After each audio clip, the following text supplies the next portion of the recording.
धनुष चला गया लेकिन शंकर भगवान रहेंगे।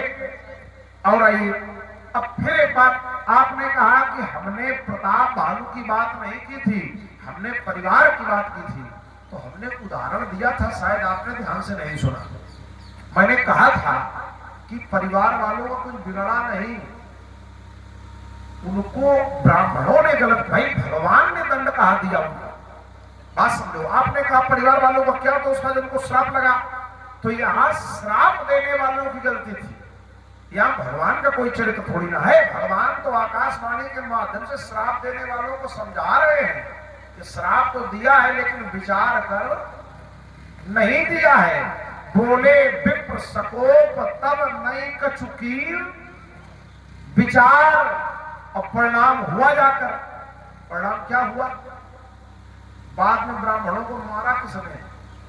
हर जगह रावण मारने नहीं गया, परिवार वाले वही जो बिना मतलब में राक्षस बनाए गए थे वही बने राक्षस। और क्या करते हैं? जय जय देश धेन दुज पावई, तो नगर गांवपुर आग लगावई। अब भैया गलती की है तो भुगतो, समझिए।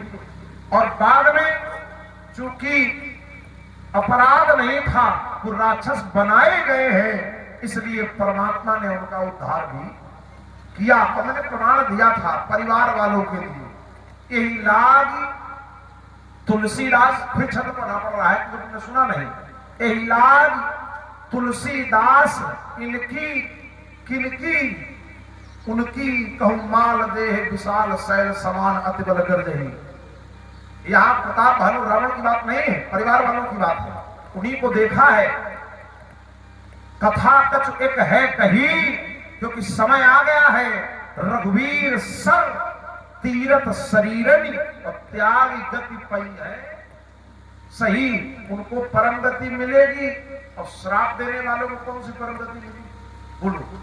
तो भगवान ने जब न्याय किया तो ऐसा अचूक न्याय किया कि जिसकी गलती नहीं थी वो मुक्ति मिली, और जिनकी गलती थी श्राप दिया था, कोई मारे गए, कहूं काटे गए, कहूं जलाए गए, कहा भाग नहीं भाग। इसलिए दोहरी बात तो यहां हो रही है। अब वही प्रताप भानु से जोड़ लो। अरे आकाशवाणी ने परिवार को छोड़ो, आकाशवाणी ने तो प्रताप भानु को भी निर्दोष सिद्ध किया है कि प्रताप भानु भी निर्दोष है। नहीं अपराध भूप कछु की ना, इसमें दोनों बातों का उत्तर हो गया। मैंने आगे से भी दे दिया, सुंदरकांड से और बालकांड से भी। वहां परिवार का भी उत्तर है और प्रताप भानु का भी उत्तर है।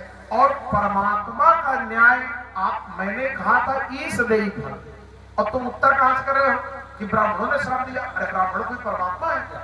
विचार करो भाई, ब्राह्मण तो मनुष्य है। हाँ ये ठीक है कि वर्ण व्यवस्था में ब्राह्मण श्रेष्ठ है, लेकिन भगवान थोड़ी ना है। विचार कीजिए, तर्क भगवान का और आप ब्राह्मणों की बात कर रहे हो। तो ये समझ लो कि ब्राह्मण में और ब्रह्म में अंतर है, ब्राह्मण में ईश्वर में अंतर है। ब्राह्मण श्रेष्ठ है, महान है, पूजनीय है, लेकिन भगवान नहीं। ये बात समझ लो। तो हमारा तुम्हारा जो तर्क का धरातल है वो अलग अलग है। और आइए, एक दर्शन आया, बोले यहां पर अपराध हुआ है।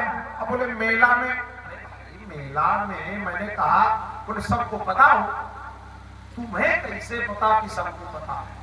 बात समझो, अगर तुम्हें इतना पता है कि सबको पता है तो फिर यूं कह नहीं पता है कि किसने तोड़ा। भाई आप गए हो और अपने मन से कैसे कह सकते हो कि सबको पता है? जैसे अभी आप कह रहे थे, कुछ बातें ऐसी हैं कि उनमें मर्यादा भंग होती है। जैसे आपने कहा कि तुमने ऐसा किया, पाठांतर करके बता रहे थे, लखन लखनऊ रघुवंश समझ की जगह अमृत समझ, हमें अच्छा लगा। लेकिन तुम्हें क्या पता कि हमने क्या किया? बताओ। अच्छा, लेकिन अगर पता है तो यूं काहे नहीं पता है कि धनुष तोड़ने वाले ने क्या? हमारा पता है और धनुष तोड़ने वाले का नहीं पता। हमने क्या किया वो तुम्हें सब पता है, जनक ने क्या किया वो तुम्हें सब पता है, राजाओं ने क्या किया वो तुम्हें सब पता है। राजाओं को पता है सबको कि धनुष तोड़ने वाला कौन है, या हो तुम्हें पता है। लक्ष्मण ने किसको सावधान किया, या हो तुम्हें पता है। और तोड़ा किसने, यो तुम पूछ ही रहे। तो इतनी जानकारी तुम लिए थे तो ये थोड़ी जानकारी और कर लेते। हमें तो तुम्हारी हालत उस व्यक्ति की तरह लग रही है कि कुछ लोग शौक में एकादशी का व्रत रह जाए, 12 बजे तक रहे और जहां कहीं देखा बढ़िया भोजन बोले हटाओ भोजन खेल लेते, बस बीच में कर लिया। और नहीं तो बताओ, आप ये जान गए महेंद्राचल से कि धनुष टूटा, ये भी जान गए कौन वाला टूटा, ये भी जान गए कहां टूटा, और ये नहीं जान पाए कि तोड़ा किसने। भाई इतना जान गए तो ये तो वही है कि 12 बजे तक व्रत रहे, फिर कर लिया भोजन, आधी अधूरी जानकारी हो गई, उसके बाद करो। तो आपकी समाधि और साधना का भी यही विषय है, ध्यान देना। यहां पर एक तर्क आया, आपने कहा भाई फिर वही समानता का नियम, तो वो समानता का नियम मैंने कहा था, तुमने बोले तुमने नहीं माना, चलो इसी का उत्तर कर दे। बोले तुमने नहीं माना, देखो हमारे जाना मेरी जानकारी में अगर हमने सावधान किया है तो किसको सावधान किया है? दिस कुंजरहु। अच्छा, हमने शंकर भगवान को सावधान क्यों नहीं किया? इसलिए नहीं किया क्योंकि शंकर भगवान धनुष टूटेगा तो शंकर भगवान पर कोई असर पड़ने वाला नहीं है। हमने अपने भैया राम को सावधान क्यों नहीं किया? बहुत ध्यान से सुनना जो मैं कह रहा हूं, क्योंकि हमें पता है कि धनुष टूटेगा तो हमारे राम जी पर कोई असर पड़ने वाला नहीं है।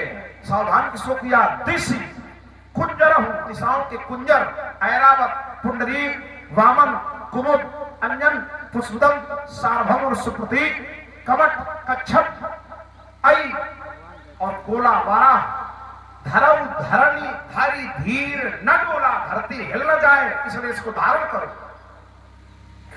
चरण चाह ब्रह्मांड, ब्रह्मांड में कोई समस्या ना हो, लेकिन भैया हमारे राम जी को, शिव जी को, इनको कोई समस्या नहीं, सिर्फ इनसे हमने कुछ नहीं कहा। तो कौन सी वस्तु किसके जैसे विष सबको मार सकता है, लेकिन भगवान शंकर उसी विष को पी गए और नीलकंठ कहलाए। तो दुनिया के लिए जहर होगा वो, लेकिन शंकर भगवान के लिए वो इतना जहर नहीं है। जैसे समुद्र सबको डुबा सकता है, लेकिन अगस्त मुनि उसे चिल्लू में पी सकते हैं। तो इसलिए कोई अगस्त से कहे कि समुद्र बहुत महान है, अगस्त के लिए नहीं है, दुनिया के लिए है। जो एक उदाहरण दे रहा हूं, हमारे जाना, हमारी जानकारी में हमारे लिए तोड़ने की बात अगर हो, अच्छा मान लीजिए फिर वही बात, कोई व्यक्ति आपके पिता के समान है, आपके पिता के समान है, तो क्या आपके पुत्र के लिए भी वो पिता के समान होगा? गांव में रिश्ते होते हैं, अगर आपके लिए पिता के समान है तो आपके पुत्र के लिए वो बाबा के समान है।